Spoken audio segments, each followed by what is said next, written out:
Hurdling is another form of sprinting. Here is the start of the 120 yards high hurdles. And here come the athletes, hurdle for hurdle and stride for stride. It's technique that counts here. Over the last hurdle and a break for the tape.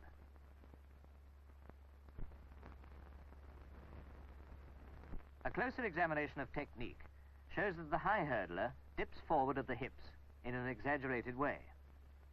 Thus he saves time by clipping the hurdle. Note that he takes 3 steps between each.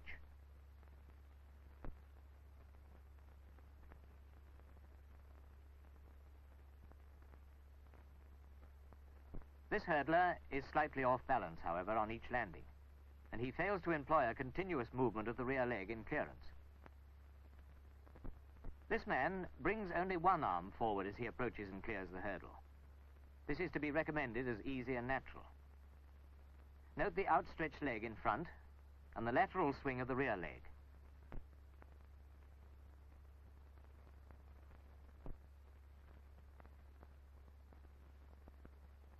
He lands at the sprinting angle.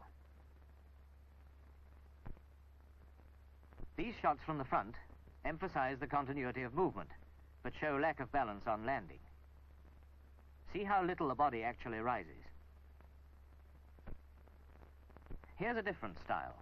This hurdler throws both arms forward to bring the body well over the leading leg in clearance. Note his perfect balance and smoothness of action.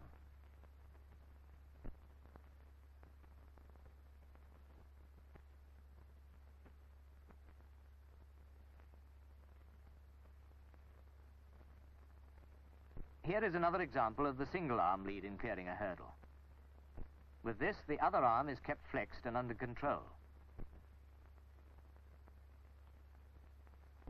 Here come the 120 yards hurdlers again, slow motion. An excellent chance to see how little their bodies rise as they clear the high hurdles. We see both double and single arm action here, a beautiful even race.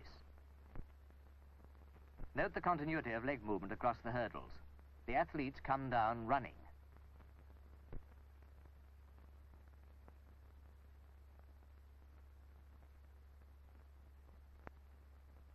And now they're going toward the last hurdle. We shall see a world and Olympic champion hit the final obstacle and lose the race.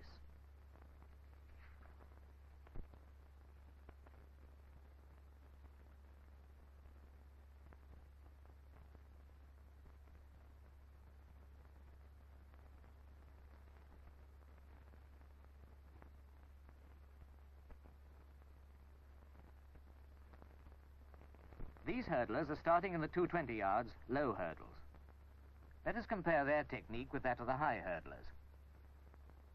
Because these hurdles are low, 2.5 feet, technique is not quite so important. Body dip is not accentuated.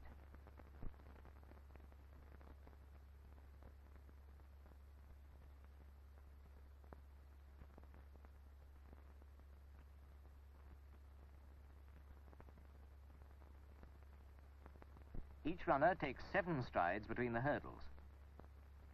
Note the variety of styles as they go over the last one.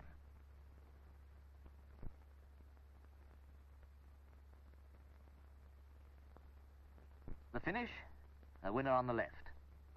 He also won the high hurdle event. Now for the quarter-mile race.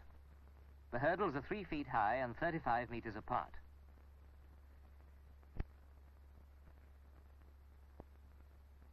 Note the effect of strain at the finish. A hard race.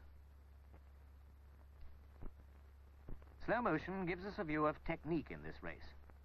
And we see that it approaches that of the 120 yards. In fact, the higher the hurdle, the greater the emphasis on technique.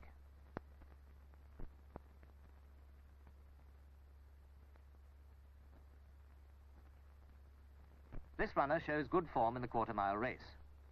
Because of his height and long stride, he can continue to take the necessary 15 strides between hurdles.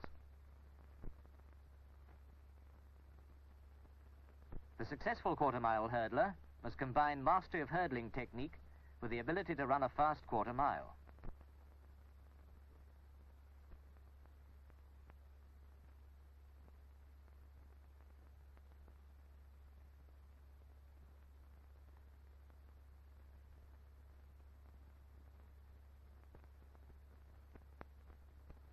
In relay racing, the technique of passing the baton is all important. In the sprint relays, the method recommended for schools is for the waiting runner to hold the fingers of the right hand extended against the hip. This gives a large and steady target to the incoming runner.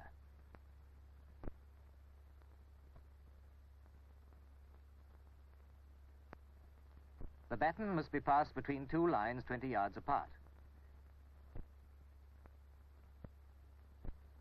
To save time, the waiting runner starts at least 7 yards before the incoming athlete reaches him.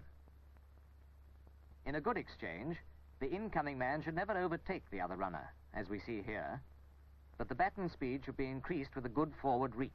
Ideally, therefore, the outgoing man should reach back. But without specialized training, it's difficult to keep the hand steady for the exchange, and the baton may be dropped.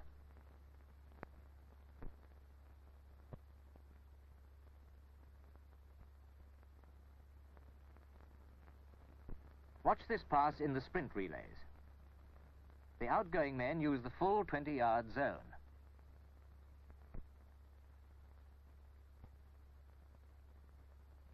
Another pass with little loss in speed.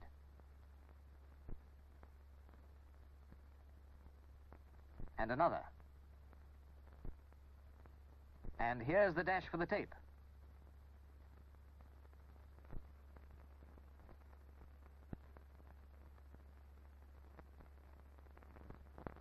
Passing the baton in the mile relay is slightly different, yet the principle is the same. It's the baton speed that counts. If the incoming runner is tired, the relief man must take over early, perhaps from a standing start. If the runner finishes strongly, the baton can be received later. Thus, the success of the changeover depends entirely on the outgoing man, who must gauge the proper moment to start running. In the longer races, the technique of exchange is not as difficult as in the sprints, but good form and speed are still determining factors.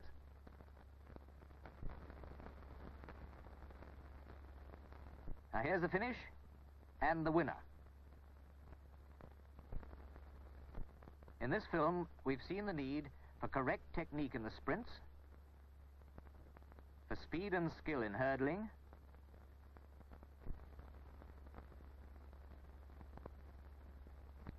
and for the combination of speed, technique, and stamina in the relays.